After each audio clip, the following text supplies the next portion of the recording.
Let's do this. Arthur Aidala, terrific. This guy did such a terrific job. He came friendly with him a couple of months ago during the Tom Sullivan run for Senate in Queens. He's been a very successful Queens politician, as a councilman for many, many years. Ran for public advocate, a good friend of the Bernie and Sid show. Did not win. Jumaane Williams won. But you know how well Eric Ulrich did? If you actually add up the votes for Melissa Mark Viverito, who many people thought would win, and Michael Blake, who's got a national political history, if you add up their votes, they still fall short of what Eric Ulrich accomplished on Tuesday. And by the way, amazing. Won Queens, which in the past, of course, has been a D haven. So even in loss, Eric Ulrich kicked major ass on Tuesday. He was like a Jewish guy running for office in Tehran. Yes. And he came in an extremely respectable second place. Did a great job. And I was happy to hear when he called me yesterday that even in loss, Eric Ulrich is actually pumped up, enthused, and ready to do more. So here he is, Eric Ulrich. I'm not dead yet. That's the good news. Hell no. And you're still city councilman, right? Yes, so I am. I didn't have to give up my seat. No. So I still have a day job. Excellent. So, yeah, we congratulate you on that. But the question, of course, Jumaane Williams won, and all props to him. They had a great organization. Very impressive victory, by the way. Yes, and he had the New York Times, for some reason, the lunatics that they are, they endorsed him, so that really helped him as well. But you, Eric Ulrich, now what happens to Eric Ulrich? You're a rising star. There's no doubt about it. But how do you make that? How do you make hay out of that here in this the Commonwealth, the actually whatever you call this New York City mess? I think that we live to fight another day. We had such a great showing on Election Day. I think when all the paper ballots are counted, we will receive over 80,000 votes. And I think there's a lot to be said that there's a mainstream, moderate, out-of-borough voter and taxpayer in the city who's fed up and who will show up at the polls when there is a candidate worth voting for. I think that's right. It's really as simple as that. Now, look, you were the only guy, the only person, I should say, who was going to hold the mayor accountable. Jumaane's not going to do that. You were. Well, I hope he does. I really want him to. Well, maybe you'll help him do that. The point is, you're going to hold the mayor accountable because there's a lot of stuff he's not real good at. And de Blasio can't run again. So the question becomes... Thank God for that. Right. So the question becomes, being that you are the guy to point out all of his deficiencies, we don't want somebody like him winning again. It's a very simple question, Eric Ulrich. Will you run for mayor? I won't rule it out. I think it's definitely something that we're going to consider, especially when you look at the numbers and how well we did in traditionally Democratic neighborhoods and parts of the city. We really ran up the numbers in Staten Island. I am so grateful to my colleagues in government, my friends, Joe Borelli, Steve Matteo, Jimmy Otto, Andy Lanza, and Mike Riley, who really stepped up to the plate and backed me and vouched for me on the South Shore, Mid-Island. But we also won the North Shore of Staten Island, which is a traditionally very Democratic part of the city. And we won Southern Brooklyn. We had tremendous support in the Orthodox community, but also in Bay Ridge and Coney Island, Dyker Heights, Sheepshead Bay. And then Queens, we won Queens. The last Republican to win Queens was Bloomberg. Outright won Queens. That's amazing. I think I got like 29,000 votes in Queens, and Jumaane got 22,000. So it wasn't even close. Wow. So based upon all that, and what Bernie said, which is right, what New York has become. The phrase I was looking for is the People's Republic of New York City. Right. Or whatever that means. But based upon your numbers, then, it is feasible, as crazy as it sounds based on Bernie's remark, and Bernie's right, it is feasible that a Republican can win mayor. Well, I think that a Republican with common sense can absolutely win.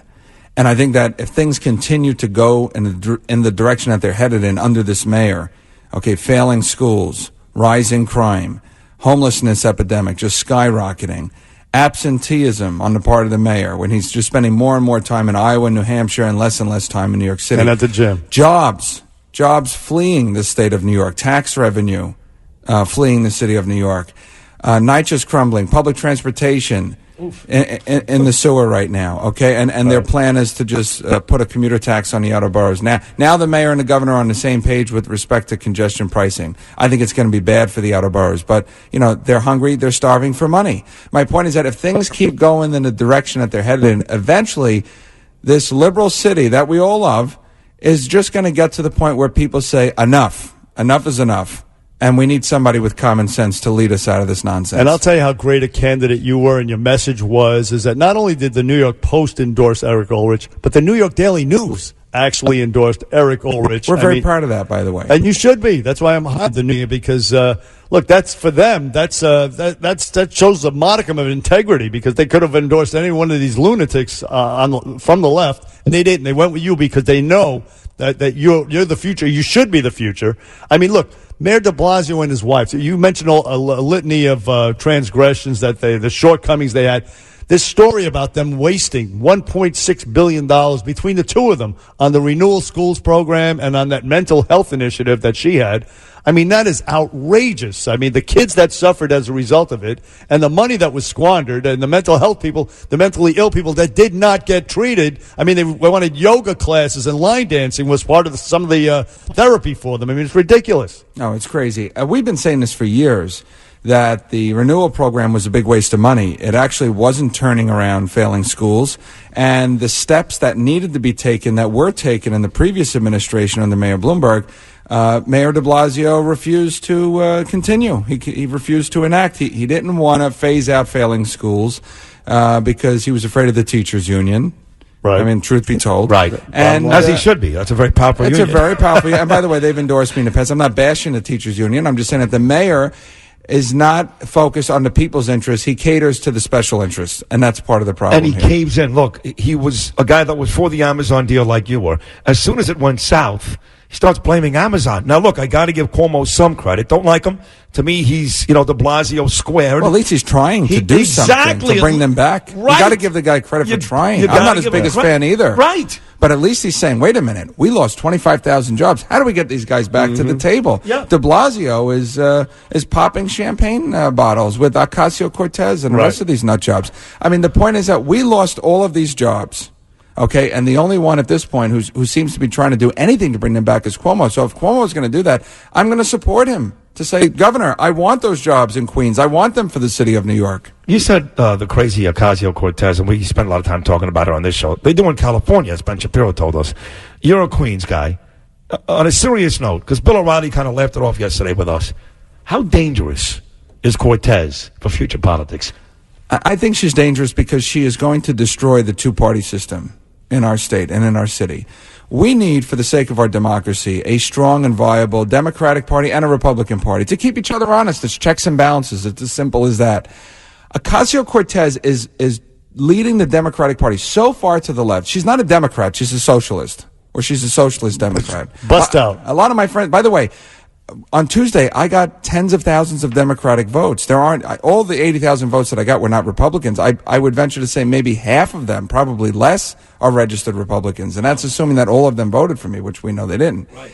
The point is that I have friends that are and supporters that are Democrats in the city, and we don't agree on every issue, but they care about things that we care about. Ocasio-Cortez, I think, represents the radical left that is anti-Semitic. Okay, anti-business, anti-jobs, anti-common sense, and I don't think that her values anti-Israel too. That's exactly. I don't think that if you're against Israel, that is anti-Semitic as far as I'm concerned. So my point is that Alexandria Ocasio-Cortez is doing a disservice to the Democratic Party, and more importantly, to the people of the city of New York.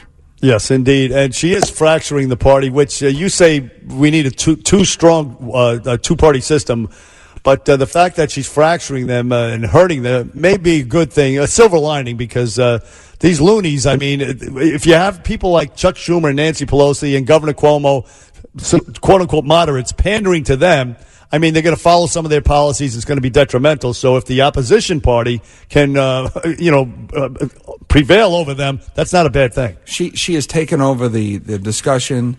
Okay, and she's doing a disservice to her constituents. By the way, she doesn't even have an office open. No, right?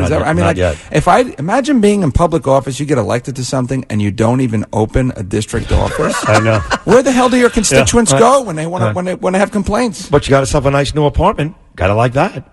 Right? Well, I don't know. I mean, the other apartment, the lady down the hall said she never seen her once. Never saw her. Now she says I live with my boyfriend. I mean, there's something shady going on. But look, we're out of time, Eric Ulrich. But we are very proud of you. We're happy for your great job on Tuesday.